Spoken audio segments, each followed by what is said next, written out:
할렐루야, 사랑하는 성도 여러분, 평안하셨습니까?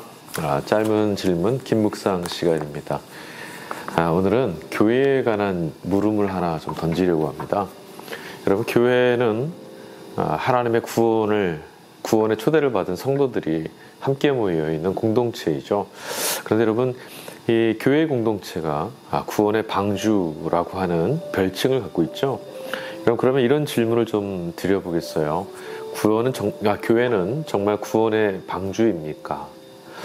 이 물음을 왜 드리는고 하니, 그렇다면 교회 안에만 구원이 있습니까? 라고 하는 질문을 드리고 싶어서예요.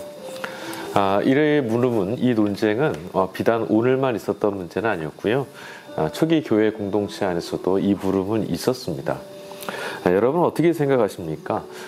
교회만 구원의 담지자이고 교회만 구원의 방주다라는 말을 너무 독선적이지 않느냐, 이렇게 비난하는 말들도 있거든요. 여러분의 믿음과 여러분의 신앙은 이 물음에 어떻게 답하고 있는지 무척 궁금합니다. 여러분, 이 교회 안에 구원이 있다라는 말씀은요, 교회 안에 하나님의 구원을 경험한 이들이 함께 모여있는 공동체이기 때문에 너무나 당연하게 고백될 수 있는 말이에요. 그런데 이것을 밖으로 확장시켜서 교회 안에만 구원이 있다, 이것은 굉장히 논란이 될 수 있는 그런 물음이기도 합니다. 그럼에도 불구하고 다수의 우리 성도들, 교인들은 여전히 교회 안에만 구원이 있다라고 하는 생각을 갖고 있는 것 같아요. 또 반면에 제가 이렇게 말씀을 드리면 그러면 교회 다니지 않아도 된다라는 말이냐, 이렇게 생각하실 수도 있어요. 근데 여러분 한번 잘 생각해 보십시오. 우리의 구원은 교회를 다님으로, 교회가 있음으로 얻게 되는 것이 아니라 우리가 구원을 받았기에 교회 공동체로 하나님의 부르심에 응답하는 것 아니겠어요? 쉽게 말씀드리자면 교회가 우리를 구원하신 것이 아니라 바로 하나님께 우리의 구원이 달려있다라고 하는 말씀을 드리는 겁니다. 여러분, 우리가 꼭 생각해 봐야 되는, 아주 진지하게 물음해야 될 것은, 교회만이 유일한 구원의 장소인가라고 하는 이 물음에 대해서 교회는 그럼 도대체 무엇이냐라고 하는 정의를 잘 세워야 된다는 것이에요. 교회는 무형의 교회와 또 유형의 교회를 구분할 수가 있습니다. 유형의 교회라고 한다라면 이 교회당, 예배당, 그리고 예배 처소, 혹은 그곳에 모여있는 우리 모두, 이렇게 생각할 수도 있겠죠. 그러나 진정한 의미의 교회, 그러니까 무형의 교회는 바로 하나님 나라를 지향하고 하나님 나라를 이곳에서 함께 경험해 갈 수 있는 하나님 나라의 어떤 샘플링, 혹은 하나님 나라의 축소, 혹은 하나님 나라를 미리 맛보는 그런 잔치, 교회, 어떤 그 교제의 공동체, 이렇게 생각하시면 될 것 같아요. 그러나 여러분, 우리가 이 교회가 가장 중요한 핵심 중에 하나 놓치면 안 될 것은 바로 교회라고 하는 어떤 정체성, 혹은 이 건물, 어떤 존재의 형식, 여기에 있는 것이 아니라 어디를 지향하고 있는 공동체냐라고 하는 것이 정체성을 가늠하는데 굉장히 중요하다는 거죠. 교회 공동체의 정체성의 그 본질은 바로 하나님 나라에 있습니다. 예수님께서 우리에게 가져다 주셨던 그 하나님 나라, 그 구원의 표상, 그곳을 향해서 지향하고 있는 공동체가 바로 교회인 거죠. 그러나 여러분, 또 한편으로 기억할 것은 교회 공동체가 하나님 나라가 완성되어 있는 곳은 아니라는 거예요. 교회 공동체는 하나님 나라를 향해서 함께 걸어가는 길 가운데 있습니다. 그래서 완성되어져 가는 관계이고요. 다만 예수님을 통해서 이 공동체가 온전하신 하나님이신 예수 그리스도의 몸으로 함께함으로써 온전함, 완전한 하나님 나라를 이미 담보하고 있다. 그러니까 그 나라가 이 교회 공동체의 순종과 교회 공동체의 믿음 안에 지금 찾아오고 있다. 이 사실을 우리가 기억하면 될 것 같아요. 교파도 많고 가시적인 의미의 이 교회들 참 많죠. 그러나 이 교회는 절대로 여러분 기억하실 것은 구원의 방주 역할을 할 수 있는 것은 아니라는 거예요. 교회는 자신을 구원의 유일한 방주로 내세워서도 안 되고요. 또 교회만이 구원을 담지하고 있다, 이렇게 말해서도 안 됩니다. 곤란합니다. 앞서 말씀드렸지만 구원은 교회가 하는 것도 아니고요, 교단이 하는 것도 아니고 교파가 하는 것도 아닙니다. 구원은 오직 하나님만이 이루시는 사건입니다.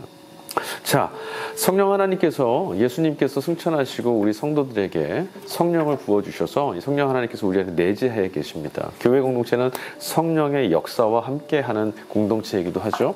자, 그렇다면 성령께서 지금도 이 교회를 통해서 역사하시고 교회를 통해서 하나님 나라를 이루어 가시고 지향해 가시고 세상과 사람들을 바꿔 가시고 있는데요. 성령께서 역사하시는 그 활동 무대, 성령께서 역사하시는 방식은 어떤 것일까요? 하나님께서 성령을 통해서 교회를 통해서만 일하실까요? 교회를 통해서 역사하시는 건 분명합니다. 그러나 교회를 통해서만 일하시는 분은 아니라는 거죠. 하나님은 우리의 생각과 우리의 방식보다 훨씬 더 크신 분이죠. 훨씬이란 말 자체가 어불성설이 있을 수 있을 만큼 하나님은 크신 분이세요. 성령의 역사는 지금도 한계 없이 우리 가운데서 이루어지고 있습니다. 성령은 사람들 안에서, 또 국가 안에서, 사회 안에서, 공동체 안에서, 또 우리 역사와 삶 안에서 지금도 역사되고 있다는 거예요. 성령은 그렇게 일하고 계시죠. 교회 공동체는 바로 하나님의 그 부르심에 응답한 사람들, 하나님 나라를 지향하는 이들이 모여서 그 성령의 구원 역사와 생명 살리시는 그 살림의 역사에 동참해야 되는 거죠. 그런 막중한 의무와 책임을 갖고 있는 거예요. 왜냐하면 그 세계를 이미 보았고 그 세계를 누리고 있는 사람들이기 때문입니다. 우리가 경계해야 될 것은 하나님의 역사가 교회가 아닌 이 세상의 역사, 또 하나님께서 간섭하시는 이 인류의 역사 가운데서 여전히 이루어지고 있다는 사실. 그러나 여기서도 우리가 놓치지 말아야 돼. 그렇다고 해서 그러면 교회는 중요한 것이 아니냐? 그런 게 아니라는 거죠. 교회의 역할, 하나님께서 또 성령께서 이 교회를 통해서 하나님 나라를 지금 이 세계 가운데에 이루어가고 계시다라고 하는 그 선교적인 역사를 결코 간과해서는 안 된다라는 거예요.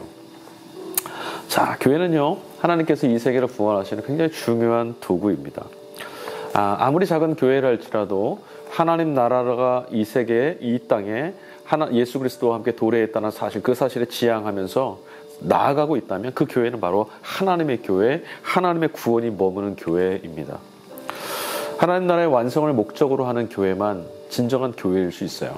아무리 건물이 크고 또 반대로 아무리 건물이 작다 하더라도, 사람이 아무리 많이 모이든 혹은 아무리 작게 모여 있다 하더라도 하나님 나라를 지향하고 있느냐, 하나님 나라의 통치 질서를 따르고 있느냐, 이것이 바로 교회의 정체성과 교회의 본질을 가늠하는 것이지, 교회가 구원을 이루는 것은 아니라는 것을 여러분 꼭 기억하셨으면 좋겠어요. 이 구분을 오해하지 않으셨으면 참 좋겠습니다. 다시 한번 말씀드릴게요. 구원은 오직 하나님께서 예수 그리스도를 통해서, 그리고 오늘 이 시간 우리 가운데 역사하시는 성령의 활동과 내주하심을 통해서만 이루시는 사건입니다. 교회 공동체는 바로 그런 하나님을 믿고 바로 그 예수 그리스도와 더불어 성령께 응답하며 살아가는 하나님 나라를 지향하는 공동체입니다. 바벨론과 같은 세상의 문화와 세상의 질서, 거짓된 우상과 구원자들을 따르는 것이 아니라 그것들을 다 거부하고 참된 생명 되시는, 참된 구원자이시는 주님만 따르는 공동체, 그것이 바로 교회라는 거죠. 그래서 우리 교회 공동체는 하나님의 구원이 여기에 있다는 것을 보여주는 공동체, 드러내는 공동체, 증언하는 공동체가 되어야 하는 겁니다. 그러나 여러분, 눈을 크게 뜨시고 교회 밖에서도 성령께서 그 구원을 이루시기 위해서 어떻게 역사하시는지, 하나님의 구원이 사람을 어떻게 찾고 계시는지를 크게 뜨고 바라볼 수 있어야 돼요. 아무리 절망적인 상황, 아무리 냉담한 어떤 세상의 세속 가운데 있을지라도 하나님의 구원이 오늘 이곳에서도 역사하고 있다는 것을 믿는 사람, 그게 바로 예수 그리스도의 몸인 교회 공동체만이 할 수 있는 믿음 아니겠습니까? 사랑하는 교회 여러분, 주님의 몸으로 초대를 받았으니 여러분 그것을 기뻐하시고요, 하나님 나라를 지향하면서 하나님의 구원이 저와 여러분의 삶 가운데에 풍성하게 이루어지는 것들을 위해서 부르심의 자리에 충성하며 걸어갈 수 있는 복된 성도들, 또 아름다운 주님의 교회가 될 수 있기를 간절히 축원합니다. 감사합니다. 다음 시간에 다시 뵙도록 하겠습니다.